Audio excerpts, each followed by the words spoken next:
गुरु महाराज ने कहा कि आप अपने ही घर में बैठकर अपने परिवार की रक्षा कर माता पिता की सेवा कराकर, पत्नी बच्चों की सेवा कराकर, दुकान दफ्तर और खेती को संभालते हुए दिन के 24 घंटे में से 22 घंटे संसार में लगा सकते हो, केवल 2 घंटे में अपना परमार्थ बना सकते हो अगर आप चाहो तो।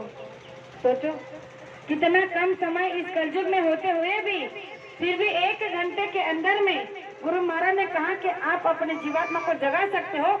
इतना बड़ा अनमोल देह इस समय हम आप लोगों को मिला है, लेकिन हम आप क्या कर रहे हैं?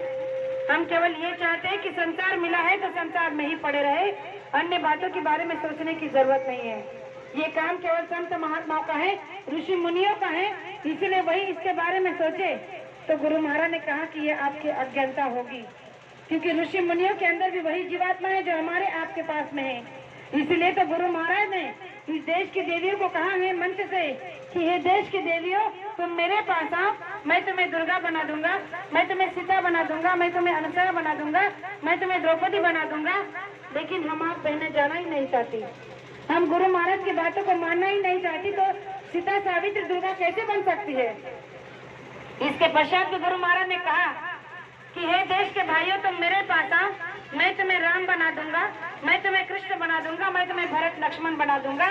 लेकिन हमारे देश के भाई गुरु महाराज के पास जाना नहीं चाहते, और अगर गए भी तो जाकर उस बात को मानना नहीं चाहते जो गुरु महाराज हमसे आपसे मनवाना चाहते हैं। इसलिए हमें बार बार इस बात को सोचना होगा कि हमें मनुष्य शरीर केवल किस काम के लिए मिला है।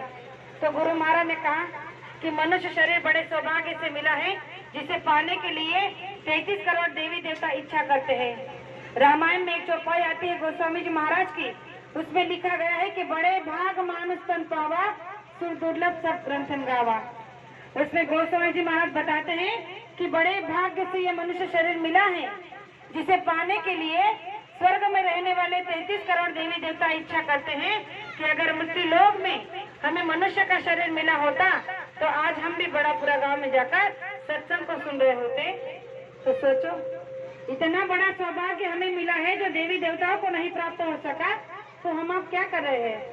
अरे हम तो वही कर रहे हैं जो नहीं करना चाहिए। गुरु महाराज ने कहा आप जो झूठ फरे बेईमानी धोखा करके इस संसार में जो धन इकट्ठा कर रहे हो, अब भाई भाई का गला काट रहा है, भाई भाई का दुश्मन हो रहा है, तो गुरु महाराज ने कहा इस सब करने के बाद भी आप साथ में कुछ नहीं ले जा सकते, उल्टा आपके ऊपर अपराध लग जाएगा। आप अधर्म के रास्ते पर चल रहे हो, और जब अधर्म के रास्ते पर चलोगे तो आपके कर्म गंदे हो जाएंगे, आपके कर्म खराब हो जाएंगे, और फिर आपको फिर से नर्क की यातना में डाल दिया जाएगा। और आप नहीं जानते कि नर्क की यातनाएं कितनी कठिन और मुश्किल होती है। ये तो केवल संत महात्मा जानते हैं, क्योंकि वो भूत भविष्य वर्तमान सबको जान चुके होते हैं। इसीलिए हमारी आपकी जीवात्मा को जगाने के लिए सत्संग का एक माध्यम रखते हैं। गुरु महाराज ने कहा कि सत्संग का माध्यम आज अगर संसार में नहीं होता तो आज के मानव को अपने जीवन को जीने का सही रास्ता ही नहीं मिलता। तो गुरु महाराज ने कहा कि आप एक बार जरा गौर से सुनकर देखिए। गुरु महाराज ने नारी तो नारायणी सशक्तिकरण पर बहुत जोर दिया था। कहा था कि देश की देवियां अगर घर से बाहर निकल जाएगी तो गुरु महाराज ने कहा कि परिवर्तन का समय नजदीक आ चुका होगा। उस समय समझ लेना कि परिवर्तन नजदीक आ चुका है। तो कैसे आएगा? इस पर गुरु महाराज ने कहा कि पगड़ी के पल्लू के आड़ में 10 की रक्षा होगी।